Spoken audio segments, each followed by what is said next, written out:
శృణోతి శ్రావయేద్వాపి శృణోతి శ్రావయేద్వాపి సతతం చైవ యో నరగ సతతం చైవ యో నరగ సర్వపాప వినిర్ముక్తః సర్వపాప వినిర్ముక్తః వైష్ణవం పదమాప్నుయాత్ వైష్ణవం పదమాప్నుయాత్. ఎల్లప్పుడూ మహాభారతాన్ని విన్న నరుడు, వినిపించిన నరుడు కూడా సకల పాపాల నుండి ముక్తుడై విష్ణు పరంధామానికి చేరుతాడు. ఓ రాజా, అతడు 11 తరాలలోని తన పితృదేవతలను, తనను, తన భార్యను, పుత్రులను కూడా తరింపజేస్తాడు. ఓ జనమేజయ, ఇలా నేను నీకు చెప్పవలసిందంతా చెప్పాను అని బోధించాడు వైశంపాయన మహర్షి. శ్రీమన్మహాభారతము సమాప్తమవుతున్నది. హరి ఓం తత్సత్, హరి ఓం తత్సత్, హరి ఓం తత్సత్. శ్రీకృష్ణార్పణమస్తు, శ్రీకృష్ణార్పణమస్తు.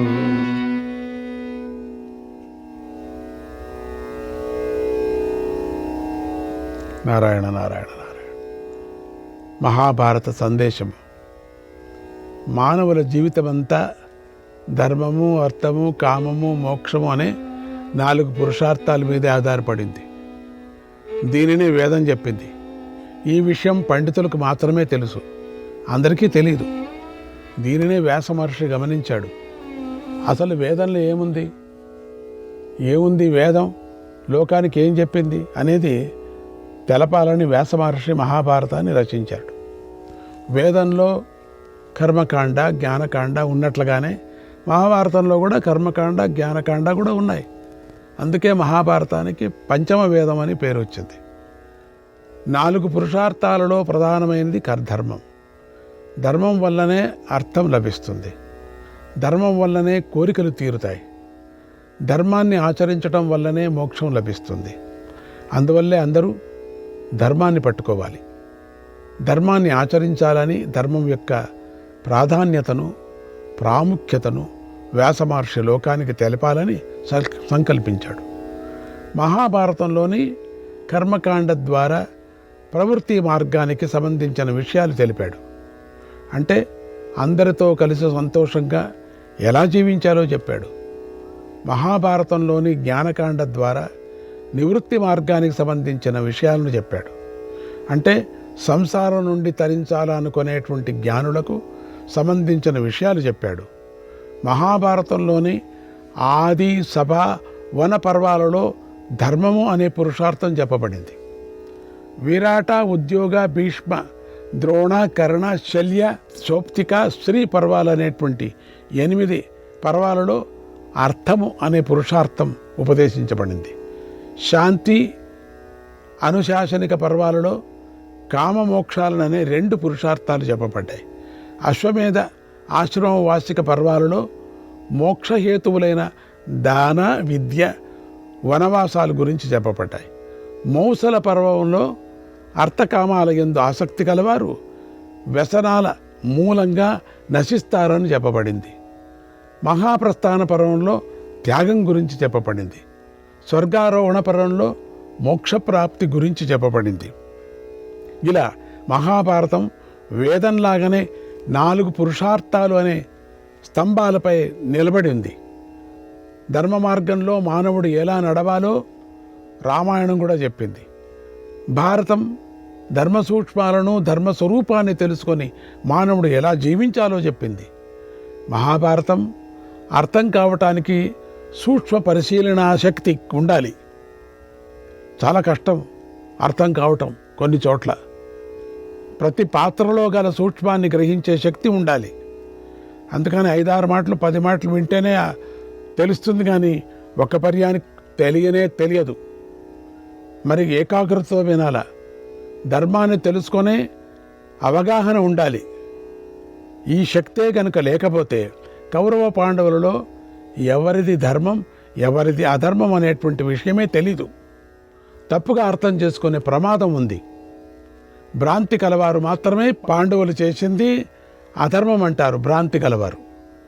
అధర్మ ప్రవర్తనకు ఎప్పుడూ భగవంతుడు సహాయం చేయడు కదా. ధర్మాత్ములకే ఆయన సహాయం చేస్తాడు. పాండవులలో ధర్మం ఉంది, సత్యం ఉంది, వారు ధర్మాత్ములు కనుక భగవంతుడు వారికి సహాయం చేశాడు. అసలు కృష్ణుడంటేనే ధర్మము, ధర్మం అంటేనే కృష్ణుడు. భారతము యతో ధర్మస్తతో జయః, యతో ధర్మస్తతో జయః, యతో ధర్మస్తతో జయః. చెప్పండి, యతో ధర్మస్తతో జయః, యతో ధర్మస్తతో జయః. చెప్పండి, యతో ధర్మస్తతో జయః, తతో జయః, యతో ధర్మస్తతో జయః అని కీర్తించింది. ధర్మం ఎక్కడుంటుందో అక్కడ జయం ఉంటుంది అని భారతమంతా చెప్పింది. ఈ సత్యాన్ని మహాభారతంలోని మహాత్ములందరూ గ్రహించారు కనుక వారు కూడా భారతంలో శ్రీకృష్ణుని ధర్మస్వరూపుడిగా పూజించి కీర్తించారు. యతో ధర్మస్తతః కృష్ణః, యతో ధర్మస్తతః కృష్ణః. చెప్పండి, యతో ధర్మస్తతః కృష్ణః, యతో ధర్మస్తతః కృష్ణః, యతో ధర్మస్తతః కృష్ణః, ధర్మస్తతః కృష్ణః, యతః కృష్ణస్తతో జయః, యతః కృష్ణస్తతో జయః, యతః కృష్ణస్తతో జయః, యతః కృష్ణస్తతో జయః, యతః కృష్ణస్తతో జయః, తతో జయః అని స్తుతించారు. ఎక్కడ ధర్మం ఉంటుందో అక్కడ కృష్ణుడు ఉంటాడు, ఎక్కడ కృష్ణుడు ఉంటాడో అక్కడ విజయం ఉంటుంది. కనుక పాండవులది ధర్మం, కౌరవులది అధర్మం అని గ్రహించాలి. మానవ జీవితం చక్కని సంస్కారంతో కూడినదై ఉండాలి. మనకు వ్యక్తి మంచి సంస్కారవంతుడై ఉండాలి. ఈ ఉద్దేశంతోనే మహాభారతం ఆవిర్భవించింది. ధర్మంగా ఉండటం వల్ల, ధర్మంగా జీవించటం వల్ల మంచి సంస్కారం వస్తుంది. తర్వాత క్రమంగా ధనధాన్యాది వస్తువులు లభిస్తాయి. దానినే అర్థం అంటారు. వీటితో ఆనందించే సుఖభోగాలను కామం అంటారు. మహాభారత గ్రంథం ఇంటిలో కలవాడికి విజయం తథ్యం. ఎందుకంటే మహాభారతానికి గల మరో పేరే జయం. ఇది మన విజ్ఞాన సర్వస్వం కూడా. కనుకనే మనకు సంబంధించిన అన్ని విషయాలు, అన్ని కథలు భారతంలో ఉన్నాయి. ఎవరికైనా సరే కష్టాన్ని ఎదుర్కొనటమే అతి గొప్ప సమస్య. రోగం రావచ్చు, ఉద్యోగం పోవచ్చు, ఆస్తి పోవచ్చు, శత్రువు వేధించవచ్చు, ఆత్మీయులు మరణించవచ్చు. ఇలా ప్రతి వ్యక్తి జీవితంలో శోభపడుతూనే ఉంటాడు. తనకు వచ్చిన కష్టాలు ఎవరికీ రాకూడదు అనుకుంటూ కూడా ఉంటాడు. కష్టాలలో కృంగి కృషించిపోతాడు. అలాంటి వాడికి ఈ మహాభారతం మంచి ఔషధం వంటిది, అమృతం వంటిది. మహాభారతం మనకు తెలియకుండా మనలో ఆత్మవిశ్వాసాన్ని పెంచుతుంది. జీవితంలో ఎదురైన కష్టాలను ఎదిరించటానికి తగిన మానసిక స్థైర్యాన్ని ఇస్తుంది. అందుకనే మనిషి అన్నవాడు జీవితంలో ఒక్కసారి అయినా భారతాన్ని చదవాలి. ఎందుకంటే భారతంలోని పాత్రలే జీవితంలో అడుగడుగునా దర్శనమిస్తాయి. భారతంలోని రాజకీయాలే ఇప్పుడు కూడా మనకు కనిపిస్తున్నాయి. భారతంలోని పరిస్థితులు, సన్నివేశాలే ఇప్పుడు కనిపిస్తూ ఉంటాయి. మహాభారతం అలా మనలో కలిసిపోయింది. కొందరు ధృతరాష్ట్రుడిలాగా పుత్ర వ్యామోహంలో ఉన్నారు, కొందరు విదురుల్లాగా నీతి కోవిదులుగా ఉన్నారు, మరికొందరు శ్రీకృష్ణుడిలాగా శాంతిని కోరేవారు ఉన్నారు, ద్రోణుడిలాగా శిష్యవాత్సల్యం కలవారు కూడా ఉన్నారు, అర్జునుడిలాగా సమర్థత కలవారు ఉన్నారు, ధర్మరాజులాగా మంచి శీలం కలవారు ఉన్నారు, జరాసంధుడి వంటి అహంకారం గలవారు ఉన్నారు, కీచకుడి వంటి కాముకులు ఉన్నారు, శల్యుడిలాగా వంకర మాటలు మాట్లాడేవారు కూడా ఉన్నారు, శల్యుడిలాగా శకునిలాగా మోసం చేసేవారు ఉన్నారు, సంజయుడి అలాంటి మంచివారు ఉన్నారు.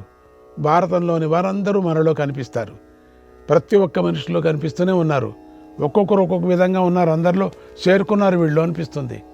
కనుక ప్రపంచంలో ఉన్నంత వరకు మానవుడు కొంతమంది శత్రువులను ఎదుర్కోవలసి ఉంటుంది కూడా. ఎందుకంటే కౌరవులు రాక్షసులుగా ఉంటారు కదా, అందుకని కొంతమంది మిత్రులను కలుపుకొని పనులు సాధించుకోవలసి ఉంటుంది.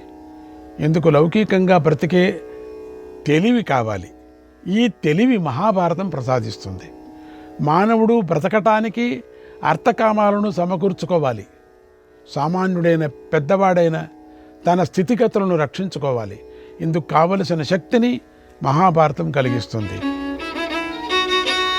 ధర్మసారమిదం జగత్, ధర్మసారమిదం జగత్. జగత్తుకు ధర్మమే ఆధారం అనేది వాల్మీకి మహర్షి చెప్పిన మాట కదా. ఈ మాటకు విస్తృతమైనటువంటి వ్యాఖ్యానమే మహాభారతము.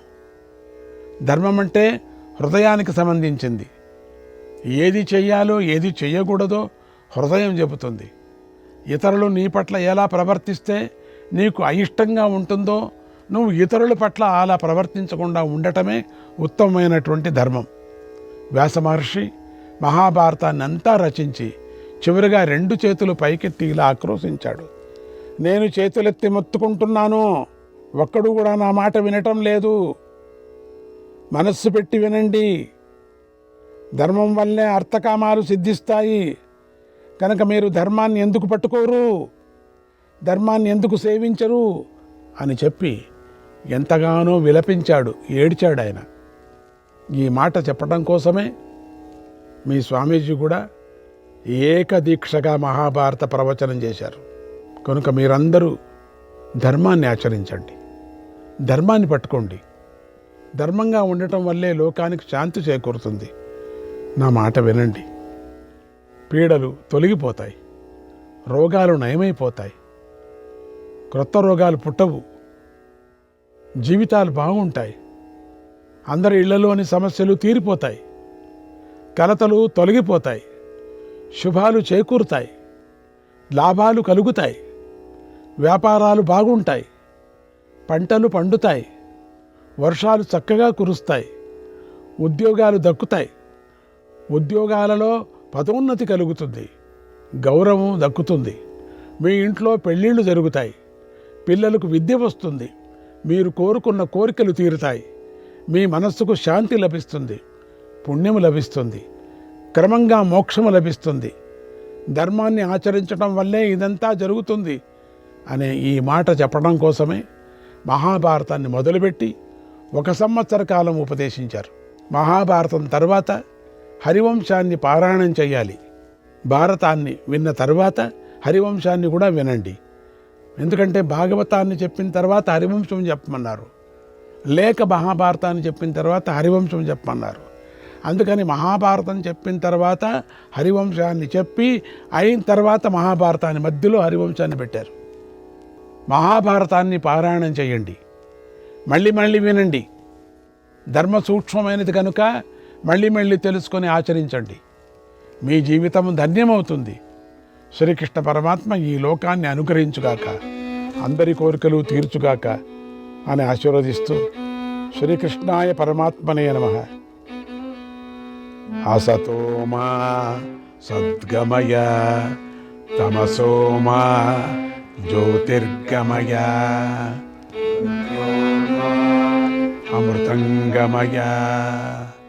కాలే వర్షతు పర్జన్యక పృథివీ సస్యశాలిని, కాలే వర్షతు పర్జన్యక పృథివీ సస్యశాలిని. దేశోయం క్షోభరహితః, దేశోయం క్షోభరహితః. సజ్జనాః సంతు నిర్భయాః, సజ్జనాః సంతు నిర్భయాః. స్వస్తి ప్రజాభ్యః పరిపాలయంతాం, స్వస్తి ప్రజాభ్యః పరిపాలయంతాం. న్యాయేన మార్గేణ మహిం మహేశాః, న్యాయేన మార్గేణ మహిం మహేశాః.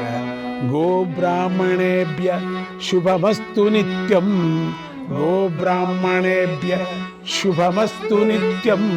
లోకాః సమస్త సుఖినో భవంతు, లోకాః సమస్త సుఖినో భవంతు, లోకాః సమస్త సుఖినో భవంతు.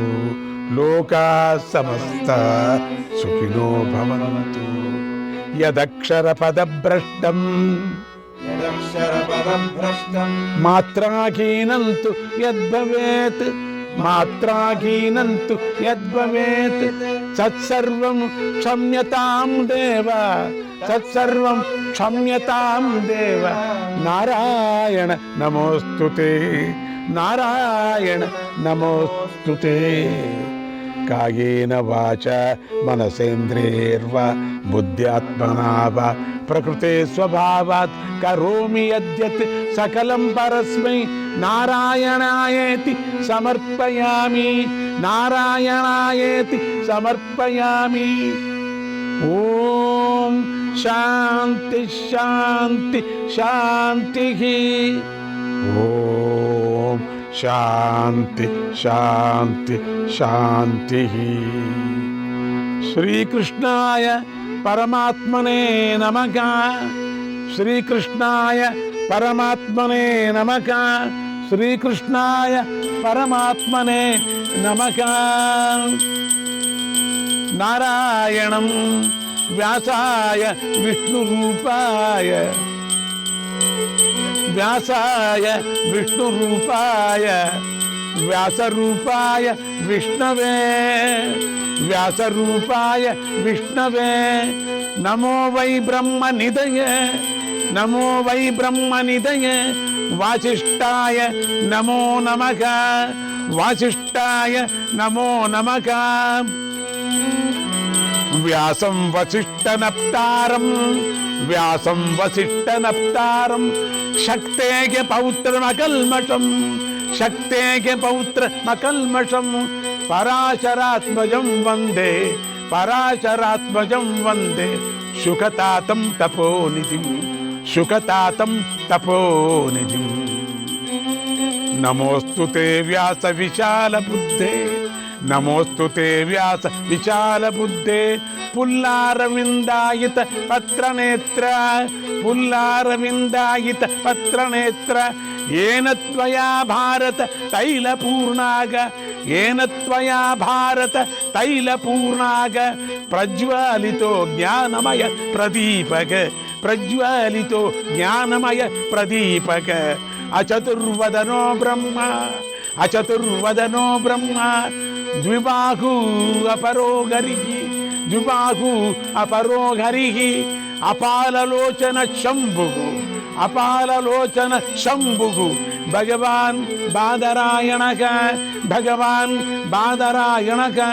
నారాయణం నమస్కృత్య నరం చైవ నరోత్తమం నారాయణం నమస్కృత్య నరం చైవ నరోత్తమం. దేవీం సరస్వతిం వ్యాసం దేవీం సరస్వతిం వ్యాసం. తతో జయముదీరయేత్ తతో జయముదీరయేత్ తతో జయముదీరయేత్ తతో జయముదీరయేత్. శ్రీకృష్ణాయ పరమాత్మనే నమః. శ్రీకృష్ణాయ పరమాత్మనే నమః. శ్రీకృష్ణాయ పరమాత్మనే నమః. శ్రీకృష్ణాయ పరమాత్మనే నమః.